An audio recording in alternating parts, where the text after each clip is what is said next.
একদিন পৃথিবীর আকাশে ছড়িয়ে পড়ল এক অদ্ভুত আলোকরেখা। এটা কোনো সাধারণ সংকেত নয়, এটা এক গভীর আধ্যাত্মিক আহ্বান। তিনি বুঝতে পারলেন, শক্তি শুধু পেশিতে নয়, জ্ঞানে, বিনয়ে ও ভক্তিতেও নিহিত।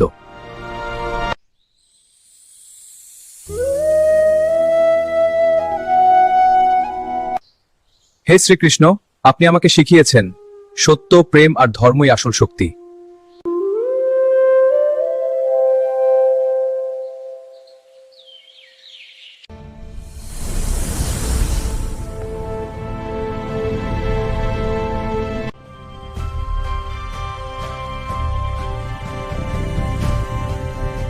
সেদিন সুপারম্যান উপলব্ধি করলেন, আসল নায়ক সেই যে শক্তির সঙ্গে স্ট্রংডেকটি যেও মানন করে।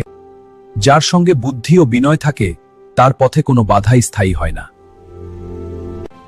সব ধর্ম, সব শক্তির মূলেই আছে ভালোবাসা ও মানবতা।